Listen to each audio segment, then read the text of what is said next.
Oke, bismillahirrahmanirrahim. Berjumpa lagi dengan kita.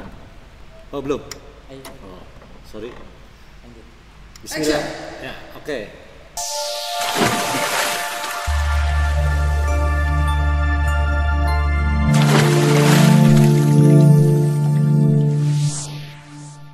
Bismillahirrahmanirrahim. Alhamdulillah wa syukurillah wassalawatu ala rasulillah. Berjumpa lagi dengan kita Yaspip TV, channelnya SMK Yaspip. Alhamdulillah bisa mengudara lagi hari ini. Dan hari ini kita punya tamu yang spesial sekali dan sekaligus kehormatan buat saya pribadi dan mungkin buat SMK Yaspip atau Yaspip TV. Karena hari ini kita mengundang dan alhamdulillah beliau bersedia datang untuk sekedar ngobrol-ngobrol tentang pendidikan ya, di Kecamatan Cibuaya secara keseluruhan. Saya perkenalkan dan saya ucapkan selamat datang di SMK Yaspip, di Yaspip TV, channelnya SMK Yaspip. Inilah dia, Kang Endang Sopyan SAG. Assalamualaikum Kang. Waalaikumsalam warahmatullahi wabarakatuh. Apa kabar Kang? Alhamdulillah sehat. Baik. Terima kasih atas kedatangannya. Apresiasi sekali nih buat Kang Endang bisa hadir di Yaspip TV. Kita akan ngobrol-ngobrol santai saja Kang. Iya, siap. Ya. Sebelum ke ngobrol, pemirsa, saya perkenalkan dulu siapa sih Kang Endang Sopyan ini. Kang Endang ini adalah bisa dikatakan sebagai tokoh masyarakat Cibuaya, Kecamatan Cibuaya, tokoh pemuda juga, dan kebetulan beliau juga kalau dikait-kaitkan dengan Yaspip adalah bagian dari keluarga besar Yaspip. Karena orang tua beliau dulu adalah salah satu pendiri Yaspip juga. Betul Kang ya? Betul. Pak siapa Kang? Pak Haji Ali Sudrajat almarhum almarhum. Orang tua beliau ini adalah salah satu tokoh pendiri Yaspip. Ya. Jadi hari ini kita kedatangan tamu yang sebenarnya bukan siapa-siapa, tapi adalah bagian dari keluarga besar Yaspip. Kang Endang Sopyan ini adalah beliau lulusan UIN Bandung tahun 96. Itu Kang ya? Iya, 96 Pak. 96. Dan beliau juga adalah salah satu lulusan angkatan pertama MTS Al-Faridiyah Cibuaya. Betul, berarti beliau masih keluarga besar Yaspip. Ini angkatan pertama MTS Al-Faridiyah Cibuaya tahun 84 berdiri Kang ya? Berdiri, yayasan. Awal berdiri 84, berarti Kang Endang ini lulus tahun 87. Bisa. Dan beliau juga merupakan lulusan dari Madrasah Aliyah Negeri Ciwaringin, Cirebon. Ya, tahun 90. Nah, untuk keseharian beliau sekarang, biar beliau aja yang menjelaskan, lagi sibuk apa nih Kang hari ini Kang? Atau Kang Endang sekarang dalam posisi apa nih? Kalau kerja atau itu di mana gitu Kang? Untuk saat ini sehari-hari kami membantu di Kementerian Agama, Kantor Urusan Agama Kecamatan Cibuaya. Sebagai apa kan misalnya? Di sana kami sebagai penyuluh tenaga honorer dan tugas-tugas kami menyampaikan program-program yang ada dari Kementerian Agama melalui KUA ke masyarakat atau ke jamaah, ke para ustadz, itu kami yang menyampaikan program-program tersebut. Berarti masuk penyuluh honorer KUA Kecamatan Cibuaya. Dari tahun berapa Kang? Dari tahun baru sekarang jalan 2-3 tahun, berarti 2019 ya. Kira-kira 2019 kami direkrut masuk ke KUA dan itu sampai sekarang kami masih di sana. Saya lihat juga di postingan-postingan Kang Endang ini aktif di organisasi lingkungan hidup nih. Betul. Kalau nggak salah Amplas nih ya. Iya. Bisa cerita sedikit Kang tentang itu? Amplas itu salah satu komunitas yang bergerak di lingkungan hidup dan sosial. Kami dan kawan-kawan sering mengadakan aksi penanaman pohon di berbagai titik lokasi, dimohon maupun yang tidak dimohon. Ya. Nah, kami di sana menanam, cuman yang jadi kendala saat ini kegiatan kami kurang direspon begitu baik oleh masyarakat lingkungan yang ada di mana kami mengadakan kegiatan. Kenapa Karena tuh, Kak? setiap kami menanam di sana, paling yang tersisa dari sekian pohon, puluh pohon yang kami tanam, Iya. paling 2-3 pohon yang tersisa. Itu karena nggak adanya perawatan. Ini Tidak dirawat. Tidak dirawat oleh Iya, masyarakat setelah sekitar. ditanam, tidak dirawat, tidak dipelihara, Iya, diabaikan iya, begitu diabaikan saja. begitu saja. Padahal tujuan kami menanam itu di samping untuk mengurangi sekarang tuh lagi Polusi. ekstrim cuaca itu. Oh, cuaca ekstrim. Cuaca ekstrim. Nah, dengan harapan ketika pohon-pohon itu tumbuh besar, itu sebagai penangkal perubahan panas yang begitu tinggi, yang begitu panas sangat, dan Tapi walaupun respon masyarakat kurang tetap begitu. masih berjalan. Kami tetap terus kami Nanti berusaha dan terus. bolehlah colak-colek siswa-siswi SMK kita. Insya Allah nanti kapan-kapan kita bisa colek-colek pengurus OSIS-nya, Iya. biar bisa kita kerjasama. Dan sekarang pun kami punya planning, punya rencana, punya program akan mengadakan kegiatan penanaman pohon di halaman SMA Negeri Cibuaya. Nah, gitu. Cuman waktu dan ininya kami belum ada kesepakatan karena anggota kami masih kesibukan masing-masing dan cuaca belum mendukung. Ya, kami tunda rencana program itu. Insya Allah nanti kalau sudah siap kami akan laksanakan itu.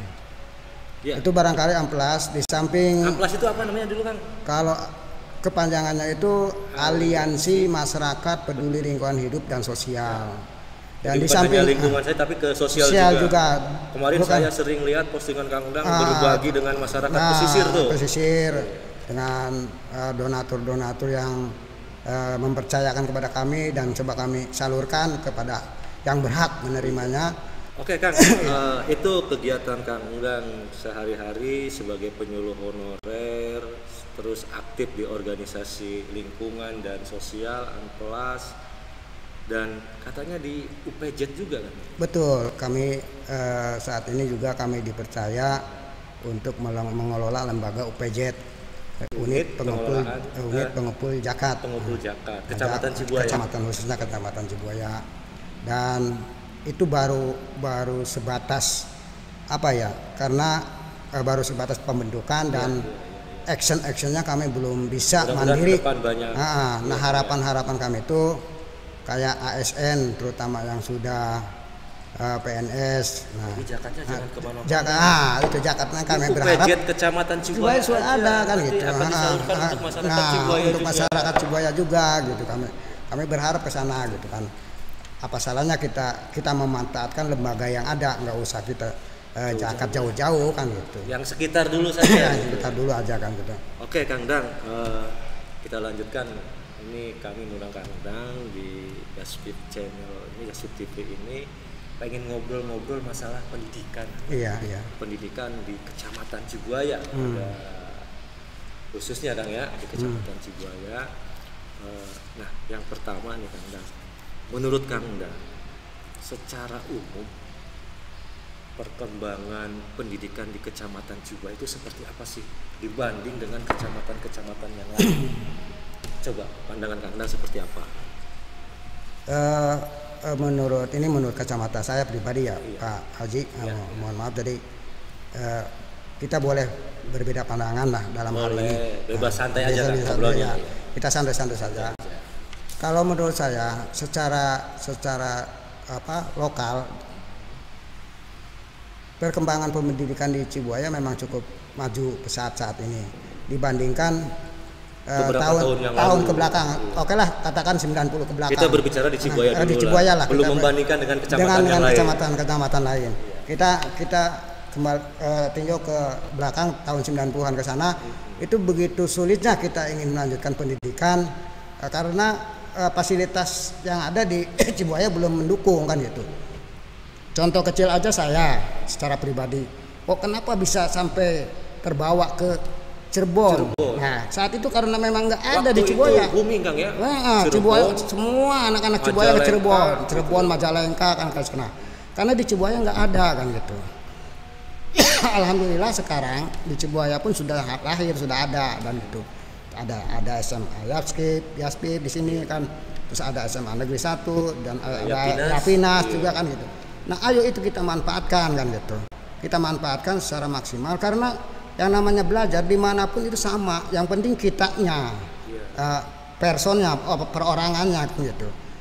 Percuma kita belajar jauh-jauh kalau di sana hanya ngadon istilahnya nginep mondok doang mah, lobana ulin kan percuma kan gitu. Lebih baik kita di sini aja yang dekat, kita manfaatkan secara maksimal kan gitu. Nah, itu yang menurut pandangan saya secara agak lebih baik lah ya. Agak lebih karena baik. Sudah munculnya lembaga pendidikan menengah kan dengan bisa hadir. SMK Yaspip. Tinggal kita maunya SMK kemana kan? Cibuaya, Negeri dan SMK Yapinas kan gitu. Nah, cuman kesininya dibandingkan dengan wilayah-wilayah kecamatan lain, Cibuaya tertinggal jauh kan. Contoh aja jangan jauh-jauh kan. Jangan jauh-jauh kan. Batu Jaya. Contoh dengan Batu Jaya. Di sana sekolah lanjutan tingkat atas itu banyak sekali sampai berjejer kasarnya kan. Sementara di kita 3 pun untuk mencari murid kayak kesulitan kita. Kedodoran kan. Iya. Padahal di sana lulusan SMP banyak. Banyak kan gitu. Nah, itu kenapa? Mungkin salah satunya di samping kesadaran orang tuanya belum maksimal untuk mendorong anak-anaknya melanjutkan pendidikan. Nah, itu salah satu. Yang kedua, contoh aja kesulitan dalam hal penyediaan lahan. Contoh kemarin aja waktu pembangunan SMA 1 itu sulit sekali menentukan lokasi karena masyarakatnya tidak mendukung. Awal di harga sekian, tapi ketika mau pembayaran ingin naik sekian. Nah, ini kan otomatis karena kurang kesadaran dari masyarakat setempat. Padahal itu untuk pendidikan kan gitu. Itu. Kalau umpamanya kita di lahan umpamanya bagi yang mereka yang memiliki lahan terus dibutuhkan untuk pendidikan, ya minimal standar lah dengan harga penjualan. Jangan ini melonjak mentang-mentang ini buat. Nah, ini kan ini ya karena kurang kesadaran. Nah, itu dibisniskan jadinya ke sana. Ini jadi penghambat. Secara artinya kalau dilihat dari secara Cibuaya sendiri lebih maju lah dibanding dengan tahun-tahun sebelumnya. Nah, tapi kalau misalkan dibandingkan dengan wilayah-wilayah atau kecamatan-kecamatan yang lain, jujur kita masih ketinggalan. Ketinggalan. Pendidikan menengah sudah begitu banyak, bahkan kecamatan yang lain sudah merintis perguruan tinggi. Iya. Mereka sudah membuka rintisan-rintisan pendidikan ke perguruan tinggi. Sementara kita untuk pendidikan menengah saja hanya baru 3 sekolah dan respon dari masyarakatnya sendiri masih kurang begitu. Oke Kang, selanjutnya menurut Kang Dang nih, sebenarnya yang menjadi hambatan itu apa sih Pak untuk pengembangan pendidikan di Cibuaya itu Kang? Hambatan yang paling utamanya gitu dibanding dengan kecamatan-kecamatan yang lain. Mungkin salah satunya ini ya, salah satunya kesadaran orang tua dalam mendukung mendorong anak putra-putrinya untuk melanjutkan sekolah. Kalau umpamanya orang tuanya antusias terhadap putra-putrinya untuk melanjutkan sekolah, insya Allah pendidikan di kita akan terus maju bertingkat kan gitu.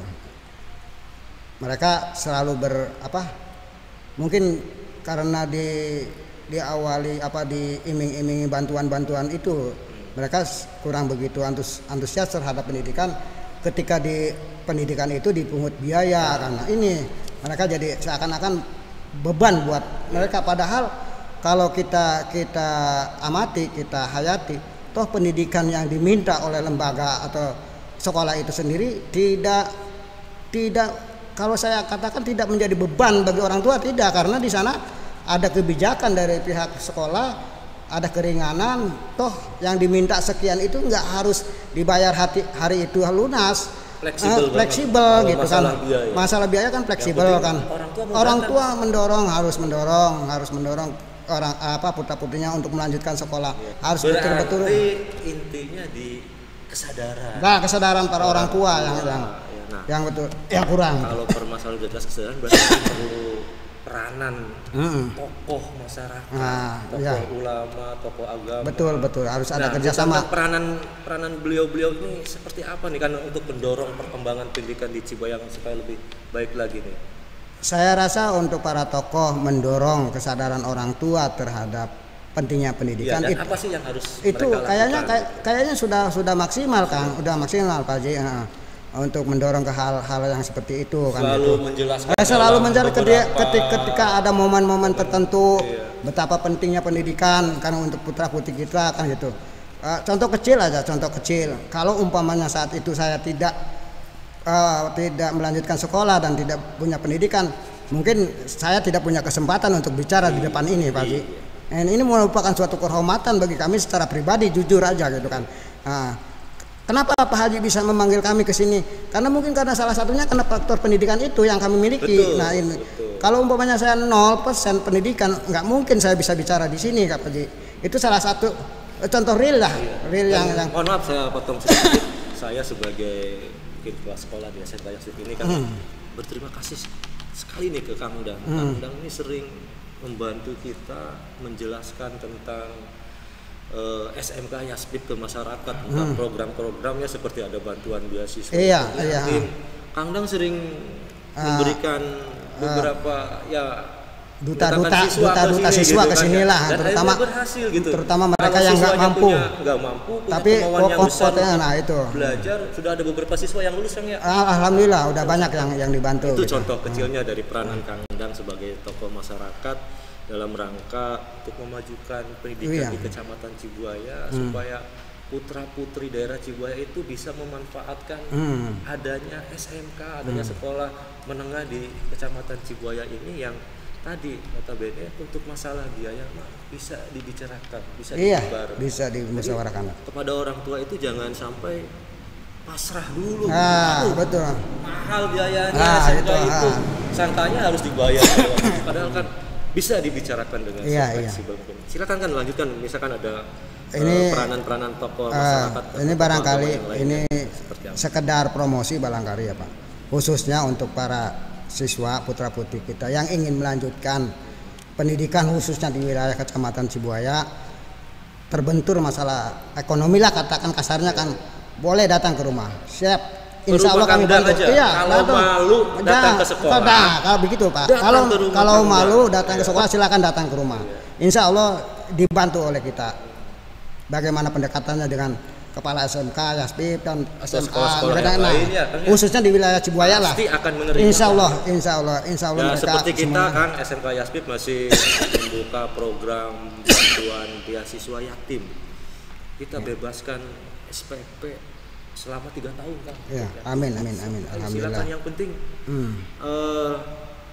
anaknya punya semangat, komitmen yang tinggi ingin menyelesaikan pendidikan di seperti itu. Nah, pemirsa, ini Kang Dang juga adalah salah satu kemarin itu 2 tahun yang lalu putranya lulus Kang ya? Betul. Lulus di SMK Yaspip ini. Nah, sekarang sedang berusaha mencari atau untuk melanjutkan jenjang ke pendidikan yang lanjutannya. Kang ini termasuk salah satu orang tua wali siswa kita dulu 2 tahun yang lalu. Nah, saya ingin tanya nih Kang, menurut Kang Dang, perkembangan SMK Yaspip sendiri atau kehadiran SMK Yaspip sendiri di Kecamatan Cibuaya ini menurut Kang Dang membawa pengaruh atau enggak sih gitu? Seperti apa gitu perkembangan dan pengaruhnya terhadap memajukan pendidikan di Cibuaya? Alhamdulillah dengan kehadiran SMK Yaspip ini jujur saya pribadi sangat membantu Pak, khususnya untuk masyarakat Kecamatan Cibuaya. Jujur saya katakan seandainya SMK Yaspip lahir saat itu umpamanya tahun ke belakang 90 lah minimal tahun 90 lahir sudah ada SMK Yaspip, mungkin saat itu saya secara pribadi tidak akan terbawa arus sampai ke Cirebon Pak Haji. Mungkin saya diarahkan ke SMK Yaspip saat itu. Sayangnya saat itu belum lahir dan ya mau tidak mau ya akhirnya kami bersama teman-teman ya mencari pendidikan di luar wilayah Kecamatan Cibuaya, dan alhamdulillah bisa menyelesaikan sesuai dengan waktu belajar. Tidak dimanfaatkan. Hadirnya SMK Yasip itu ya membawa perkembangan yang sangat bagus, bagus di Cibuaya, Kang ya. Mudah-mudahan terus bisa maju lebih baik dari yang sekarang sudah diraih. Dan ya dari fisik pun alhamdulillah ya saya lihat ya cukup pesat lah perkembangannya, karena jujur saya sering ngontrol awal-awal pembangunan Yaspip tanpa sepengetahuan para pengurus yang lain gitu. Kami sering mampir ke sini. Ya, karena Kang Dang masih merasa bagian dari Yaspip ya, kami itu sering tiba-tiba ada Kang Dang. Kami sering ke sini. Saya senang sekali dan sangat merasa saya nggak sendirian nih. Banyak orang-orang di luar sana yang masih insya Allah kami punya keberanian untuk mengembangkan pendidikan di SMK Yaspip khususnya, dan tentunya di Kecamatan Cibuaya seperti Kang Dang ini. Terus gini Kang, berbicara COVID-19 kan, kemarin 2 tahun ke belakang, sekarang tahun ketiga, ini wacana COVID masih terus berlanjut kan. Kita merasakan adanya penurunan semangat orang tua untuk melanjutkan anaknya ke sekolah yang lebih tinggi kan. Jadi orang tua itu sudah apatis, jadi sudah pesimis, sekolah buat apa, sekolahnya di rumah terus. Akhirnya kami melihat semangat orang tua untuk melanjutkan sekolah anak-anaknya itu sangat menurun sekali. Nah, ini bahaya kan? Betul bahaya sekali. Terus siswanya sendiri juga ada rasa malas juga kan. Kalau kata istilah orang-orang keren itu adanya lost learning, hilangnya semangat belajar di anak, dan hilangnya semangat melanjutkan anak ke sekolah ke orang tua. Nah, ini perlu kita luruskan, kita perlu beri semangat lagi. Tentang harus bagaimana nih dengan melihat situasi seperti ini? Ya, himbauan untuk orang tua itu seperti apa? Himbauan untuk orang tua ya, kita harus tetap semangat untuk mendorong putra-putri kita melanjutkan sekolah, karena itu merupakan bekal buat menjalani kehidupan kelanjutannya. Karena ada peribahasa, mewaris harta itu suka habis, tapi ketika mewariskan ilmu itu akan terus bertambah kan itu. Itu. Adapun masalah COVID ya, ini mungkin sudah cobaan ya. Cobaan kita semua kan? Iya, bukan Indonesia saja. Bukan Indonesia saja, global. Ini global kan semuanya kan gitu. Jangan sampai kita termakan oleh berita-berita hoak yang sering kita jumpai di WhatsApp, nah gitu kan. Ya kita taat aja lah kepada pemerintah. Bagaimana menurut pemerintah, kita harus patuh kata pemerintah, jangan keluar rumah dulu ya, kita taatilah dulu. Itu demi kebaikan kita semua kan gitu. Karena tidak ada pemerintah yang menjerumuskan rakyatnya kan gitu. Semua rakyatnya ingin baik, ingin sehat, ingin makmur dan lain sebagainya kan gitu. Tapi kan itu harus ada dalam proses yang harus kita tempuh gitu kan. Jadi kita harus patuhlah intinya kepada pemerintahan, apa yang dihimbau kita harus mentaati. Vaksin ya, kita tidak mau harus vaksin kan gitu. Dan semangat belajar dan semangat melanjutkan harus dilanjutkan lagi. Betul, gitu. jangan sampai menyerah, jangan kalah sama. Ya karena ada COVID terus ngasih semangat ke anak, kendor nggak ngasih. Nah ini kan ini sangat bahaya gitu buat kedepannya gitu. Jangan sampailah gara-gara COVID anak-anak down nggak semangat belajar, ini jangan sampailah. Naudzubillah min dzalik kan gitu. Oke, Kang Dang, selanjutnya mungkin sebentar lagi nih di bulan 5, bulan Mei, bulan Juni kan ini musimnya PPDB. Musimnya PPDB, penerimaan peserta didik baru. Yang dari SD ke SMP atau MTS, yang dari SMP MTS ke SMA, ke SMK atau ke yang lainnya. Nah, tolong Kang beri semangat kepada anak-anak yang lulus SD yang harus melanjutkan, anak-anak yang lulus SMP, MTS yang harus melanjutkan ke SMA atau SMK, supaya mereka tumbuh lagi semangat belajar. Coba. Ya intinya untuk adik-adik dengan hadirnya keberadaan SMK di Kecamatan Cibuaya. Iya. Khususnya buat adik-adik yang sebentar lagi mau keluar dari SMP atau dari Sanamiyah, ayo kita sama-sama melanjutkan ke jenjang pendidikan yang ada di wilayah Kecamatan Cibuaya. Kita sudah hadir, ada SMK Yaspip, ada SMA Negeri, ada SMK Yapinas. Ayo kita manfaatkan dengan baik. Tidak usah kita jauh-jauh yang butuh biaya dan resiko lain sebagainya. Cukup kita sekolah di wilayah, yang penting semangat belajar kitanya, belajar per orangnya. Kalau umpamanya kita jauh-jauh semangat belajarnya kurang, ya percuma kan jauh-jauh juga. Mendingan kita memanfaatkan, memaksimalkan lembaga pendidikan yang ada di wilayah kita kan itu. Karena insya Allah yang memiliki ilmu itu akan diangkat derajatnya setingkat dibandingkan mereka yang tidak memiliki ilmu sama sekali kan itu. Saya sering mengatakan ke adik-adik saya ketika di pengajian dan lain sebagainya, kamu harus belajar. Bagaimanapun caranya kamu tetap harus belajar, harus melanjutkan sekolah. Dan alhamdulillah itu ditindaklanjuti oleh adik-adik khususnya yang ada di Babakan Kerawang kan. Banyak yang sekarang melanjutkan. Kalau lulus SMP, MTS tidak melanjutkan sekolah, memilih menikah, aturannya juga nggak boleh. betul belum memasuki usia pernikahan itu masih di bawah umur kan, jadi belum boleh kan gitu. Dari keluar SMP terus melanjutkan pernikahan itu nggak boleh, belum dibolehkan dalam undang-undang. Untuk perempuan usia menikah itu 18 tahun kan. Gitu kan. Jadi belum waktunya untuk menikah, jadi silahkan manfaatkan umur untuk melanjutkan dulu kan gitu. Nah, setelah minimal SMA lah, lulusan SMA, dari SMA mah itu mah terserah ya, mau melanjutkan mau kerja, mau berwirausaha. Iya, itu mah yang penting targetnya 12 tahun belajar, wajib belajar itu kan. Iya, betul, 12 tahun. 12 tahun itu yang harus kita tempuh. Oke, Kang dan Sofyan, terima kasih nih. Sama-sama Pak. Ngobrol singkat dan santainya tentang pendidikan khususnya di Kecamatan Cibuaya.